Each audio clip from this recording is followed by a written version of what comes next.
Hey, you're watching Kink live in the Bing Lounge with Alt J. Keep it going for Alt J. Thank you. Whoa. Hey, welcome back to Portland. Thanks a lot. Thank you. Thank you for coming into the Bing Lounge today. I know you've got a lot going on. You've got tours, you've got sound checks, so we appreciate you making time for us. The shows will be sold out once again as you roll into the Rose City. That's what we call Portland, the Rose City. Nice. Does Cambridge have a... What is it? Is Cambridge still home? No, we live in London now. London? Very predictably, yeah. But it made more sense. But Cambridge is still very dear to us, isn't it? Yes. That is correct. All right. So with the release of your first record, An Awesome Wave, a couple of years ago, you guys said that you didn't really know what to expect. And then all of a sudden there was a tidal wave of success. There was awards and world tours. So with that on your backs as you went in to record this new record, was that weight on your shoulders with the success of An Awesome Wave? I think sort of having success with An Awesome Wave made us feel like our way of doing things was acceptable to people. So we make kind of weird left field music, but people embraced that with the first album. So I think we felt quite free with this album, really, just to do what we wanted to do. You know, rather than feeling pressure, it was more like, okay, well, we're allowed to be weird, and that's all right. So we went for it. Yeah. Yeah. But no pressure, because that seems like it would be clearly on your mind that we kind of up the ante a little bit. Yeah? No? No, not really. Not really. What do you think? We kind of.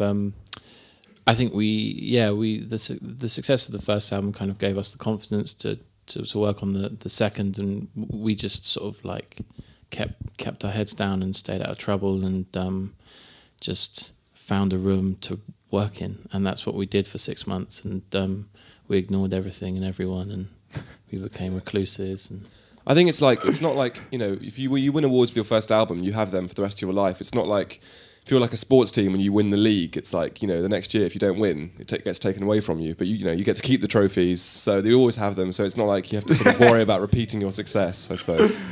That's a very good point. Yeah. I just thought of that. It's a new one. I've never said that in interviews before. I'm going to use that in all the interviews now. That was really clever. Make some noise if you got the new record. This is all yours. Make some noise even if you don't have it. This is a beautiful piece of work. Much louder noise. Congratulations on this new record. 6 months, hold up, recluse. Where did you guys go? What was the secret spot? Was there a secret location?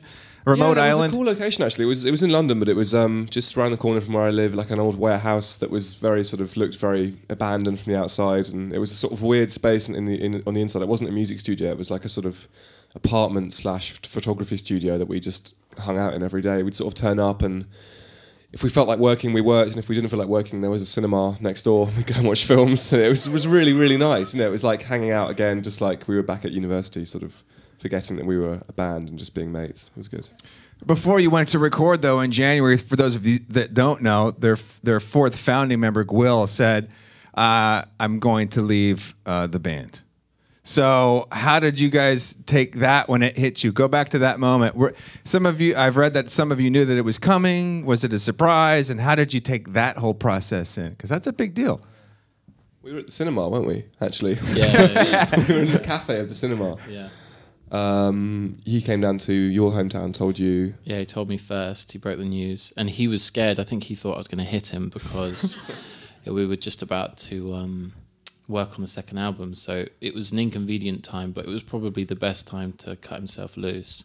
So he told me, and then my dad drove Gwyl and I up to London, and yeah, it was a very awkward car journey, actually.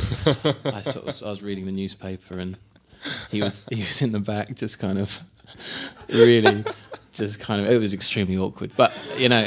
And then we turned up and we went to the cinema cafe, and I was on time and Tom was late, so Gwyl was like, well, I can't really sit on this, I'll just tell you now, and told me. And then Tom came, and I think Tom thought he was getting fired from the band because we were all sitting there looking really stern around this table. Tom was like, oh God, what have I done? And, you know, it was actually Gwyl leaving the band. But you know, we're still mates with Gwyl. It's all good, you know. Yeah. It's he's gone back to school, I believe. Yeah, he's gone back to school. He's feeling more fulfilled now, I think. You know, I think he was just wasting away in the band. You know, he wasn't stimulated enough. He was just didn't enjoy the traveling and wanted to do other things, and that's fine, you know. I can imagine it's mentally and physically exhausting. Yeah, I mean, exactly. You know, there is a lot of waiting around being in a band, but you know, it's tough. Yeah, it can be tough. It's a great job. It's amazing, but it's not for everyone. Yeah. How much fun is it to play these new songs live? Is it it's cool. Really nice. Really cool. It's just nice to have 2 albums to pick from now when we choose set lists, you know, rather than being like, well, the first time around it was like struggling to fill an hour. Like, we'll play everything right. We know we'll play. So now it's like we can actually choose nice sets. Well, what was great about that though was every song though was still pretty amazing for that hour. I gotta tell you, I'm a geeked out fanboy. Getting to interview one of my favorite bands. I Will Shut Up. They'll play some more Alt J in the Bing Lounge. Thank you. Cool.